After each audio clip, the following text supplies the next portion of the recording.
இடம்பொருள் நேயர்களுக்கு வணக்கம். ஸோ இன்றைக்கி வந்து பார்த்தீங்க அப்படின்னா இப்போ பாக்யலட்சுமி சீரியலில் உண்மையிலே கதை லைட்டாக அப்படியே சூடு பிடிக்க ஆரம்பிக்குது. அதுலேயும் முக்கியமாக பார்த்தீங்கன்னா ராதிகா உச்சக்கட்ட கடுப்பாயிட்டாங்க. இன்றைக்கி நீ யாருமா கேட்குறது என்ன அப்படிங்கிற மாதிரி ஒரு விஷயம், இது ஒரு துணியில் தான் டீலே பண்ணாங்க. ஈஸ்வரி பேசினது எல்லாத்தையுமே ஈஸ்வரி என்ன சொல்கிறாங்கன்னா, அந்த வயத்தில் பெரியவளாக சொல்கிறேன், இந்த வீட்டில் இருக்க எல்லாத்து மேலே இருக்க அக்கறையில் சொல்கிறேன், உனக்கு இதெல்லாம் ஒத்து வராது, இந்த குழந்தை உங்களுக்கு வேணாம், நான் உனக்காகவும் கோபிகாவும் இந்த குடும்பத்தில் இருக்க எல்லாத்துக்காகவும் தான் சொல்கிறேன் அப்படின்னா, அந்த பாருங்கள், எனக்கு ஸ்கூல் படிக்கிற ஒரு பொண்ணு இருக்குது, அந்த பொண்ணுக்கு ஒரு தம்பியோ தங்கச்சியோ பிறந்தா நான் சந்தோஷப்பட போகிறேன், அவ்வளோதான் எனக்கு விஷயம்.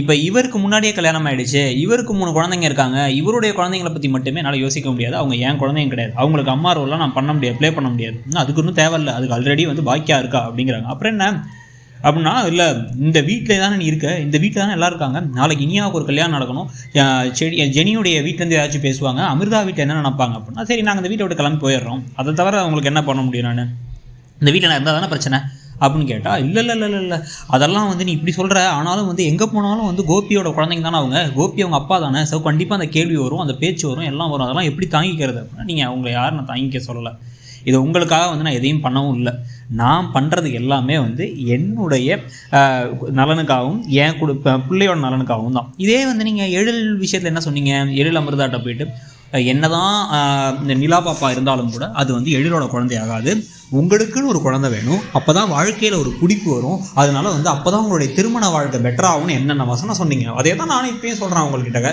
எங்களுக்கு ஒரு குழந்தை வேணும், இருந்தால் தான் எங்களுக்கு ஒரு பிடிப்பு வரும் அப்படின்னா, உன்ட்ட நான் வாதம் பண்ண வரல, நான் சொல்கிறத மட்டும் கேள், வயசில் பெரியவங்களாம் நான் சொல்கிறேன் அப்படின்னா, அந்த பாருங்க நிறுத்துங்க, இதோட போதும், கிளம்புங்க, இதுக்கு மேலே இருந்தீங்கன்னா அவ்வளோதான், ஏதாவது பேசிட போகிறேன் அப்படின்ட்டாங்க ராதிகா. இந்த அவமானத்தை தாங்கிக்க முடியாமல் திரும்பி பார்க்குறாங்க கோபியை. 2 பேருமே கோபியை பார்த்தாங்கன்னா, கோபி எல்லாத்துக்கும் என்ன அப்படின்னாங்க. பாக்கியா ராதிகா கடுப்பாய், பேசுங்க, வேணா உங்கள் அம்மா அப்படி பேசுகிறான்னு கேட்டுட்ருக்கீங்க அப்படின்னா, இல்லை ராதிகா வேணா ராதிகா அப்படின்ட்டு இருக்காரு. இந்த பக்கம் உங்கள் அம்மாட்டே எதுவும் பேசலை. ஒன்று அவங்க அம்மா கோவமா வெளில போக, இவர் குடுன்னு ஓடி ஈஸ்வரி கிட்டக்க இல்லைம்மா அப்படிங்கிறாரு, நீ போய் உன் ஒய்ஃபோட முந்தானையை பிடிச்சே இருறா, அவள் இப்படி பேசுகிறா, நீ பார்த்துட்டு தானே இருக்க அப்படின்னு கோவமாக கிளம்பி வந்துடுறாங்க ஈஸ்வரி கீழே. அங்கே ஈஸ்வரி கீழே அப்படியே டயர்டாக உட்காந்த உடனே ஃபேனை மட்டும் போட்டு பாக்கியாங்கிறாங்க. ஃபேனை போட்டு தண்ணியை கொடுத்து, என்ன ஆச்சத்தை, என்னத்த பிரச்சனை, ஏன் நீங்கள் கோவமாக இருக்கீங்க, என்ன பதட்டமாக இருக்கீங்க, அங்கே போயிட்டு இருந்தப்பறம் தான் பதட்டமாக இருக்கீங்கன்னா, ஒன்றும் இல்லை, இங்கே என்ன நடக்குதுன்னே புரியல, என்னென்னவோ நடக்குது, நினச்சா எனக்கு ரொம்ப கஷ்டமாகவும் இருக்குது, என்னென்னு சொல்கிறதுனே எனக்கு புரியல அப்படின்னு பேசிகிட்டே இருக்கும்போது, என்ன ராதிகா ப்ரெக்னெண்ட்டாக இருக்கிறது உங்களுக்கு தெரியுமான்னு கேட்டுறாங்க. இந்த விஷயத்தை கேட்கும்பொழுது அவங்க செல்வியும் இருந்தாங்க, செல்வியும் கேட்டுறாங்க. கேட்டுட்டு ப்ரெக்னெண்ட்டா அப்படின்னு ஷாக், 2 பேரும் ஷாக்கு. உடனே உனக்கு தெரியுமா அப்படின்னா, எனக்கு டவுட் இருந்துச்சு உங்களுக்கு இருந்த மாதிரி, நான் கூப்பிட்டு கேட்டேன் அவங்க ஆமான்னு சொல்லிட்டாங்க. அப்படின்னா உனக்கு கஷ்டமா இல்லையா பாக்கியா, இதில் நான் கஷ்டப்படுறதுக்கு என்ன இருக்குன்னு கேட்குறாங்க பாக்கியா. அப்போ அங்கே செல்வி ஐயோ என்னக்கா சொல்கிறேன், என்ன கருமம் காதலாம் அப்படிங்கும் போது, நீ பொருளை போய் துணி மடிச்சு அப்படின்னு அனுப்பிவிட்டுறாங்க ஈஸ்வரி. உடனே இப்போ இவங்க இவங்கள்ட்ட திருப்பி கேட்கும்போது, எனக்கு எந்த கஷ்டமும் இல்லை, அவர் என்னமோ பண்ணிட்டு போகிறார், அவரோட வாழ்க்கை அது, நான் அப்படியே விட்டேன், நீங்கள் இதை பற்றி ரொம்ப யோசிச்சு இது பண்ணி உங்கள் உடம்பை கெடுத்துக்காதீங்க, நீங்கள் மாத்திரலாம் எடுத்துக்கிட்டு இருக்கீங்க, தயவு செஞ்சு நீங்கள் ரெஸ்ட் எடுக்கிற வேலையை மட்டும் பாருங்கள் அப்படின்ட்டாங்க. இது நடுவில் கோபியை போட்டு அடிக்காத குறையாக இப்போ ராதிகா என்ன சொல்கிறாங்கன்னா, இந்த வீட்டை விட்டு நம்ம கிளம்புறதுக்கு முன்னாடி எல்லாத்துக்கும் விஷயம் தெரிஞ்சிடணும், நாளைக்கே எல்லாத்தையும் கூப்பிட்டு வச்சு, உங்கள் அப்பா உங்கள் பசங்க எல்லாத்தையும் கூப்பிட்டு வச்சு நான் கர்ப்பமாக இருக்கிற விஷயத்த சொல்லிவிட்டு, அதோடு நம்ம இந்த வீட்டை விட்டு கிளம்புறோம் கோபி, நாளைக்கு சொல்லிடுவீங்கல்ல அப்படின்னா முடிக்கிறாரு, கழுத்தை பிடிச்சி நிறுத்திடணும், சொல்லியே தீரணும் நீங்கள் அப்படின்னு சொன்ன உடனே சரிங்கிறாரு, திருன்னு முடிக்கிறாரு, என்ன பண்ணுறதுன்னு தெரியாமல்.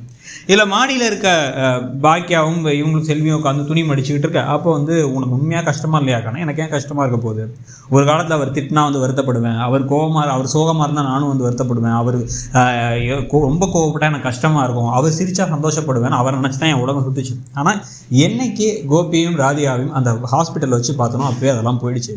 இப்போ எனக்கு அவர் யாரோ, அவர் என்னமோ பண்ணிட்டு போகிறார், அவர் குழந்தை பிறக்கல அப்படின்னோடனே இவங்க செல்வி என்ன சொல்கிறாங்க, எனக்கெல்லாம் என் புருஷன் பண்ண எல்லா விஷயத்துக்கும் கோவம் கல் எடுத்து தலையில் போட்டுடலாம்லாம் தோணும், அவர் பண்ணுற காரியத்துக்கு எல்லா பொண்ணுங்களோடையும் பழகிட்டு இருப்பார், நான் அந்த மூஞ்சிக்கு 4 பொண்ணுங்களோட தொடர்பு, அதுக்கப்புறம் குடிச்சிட்டு கிடப்பார், எல்லா விஷயமும் பண்ணுவார், பிள்ளைங்களுக்காக அமைதியாக இருந்தேன். ஆனால் அப்படி இருக்க எனக்கே அவர் இன்னொரு பொண்ணோட அந்த பொண்ணை தாயாக்கிட்டாரு, அவங்க கர்ப்பமாக இருக்காங்கன்னு தெரிஞ்சால் என்னால் தாங்கிக்க முடியாது, நீ எப்படிக்காக தாங்கிக்கிற அப்படின்னா அப்படியே சிரிக்கிறாங்க. அந்த பாஷா படத்தில் எவ்வளோ வலியிலையும் சிரிப்பார்ல ரஜினிகாந்த், அந்த மாதிரி சிரிக்கிறாங்க பாக்கியா. அதோட இன்னைக்கு எபிசோட் முடியுது. ஸோ இன்னைக்கு எபிசோடை பற்றி நீங்கள் நினைக்கிறீங்கிறத சொல்லுங்கள். தேங்க்யூ. இடம்பொருள் நேயர்களுக்கு வணக்கம். ஸோ இன்னைக்கு பார்த்தீங்க அப்படின்னா இப்போ பாக்யலட்சுமி சீரியலில் உண்மையிலே கதை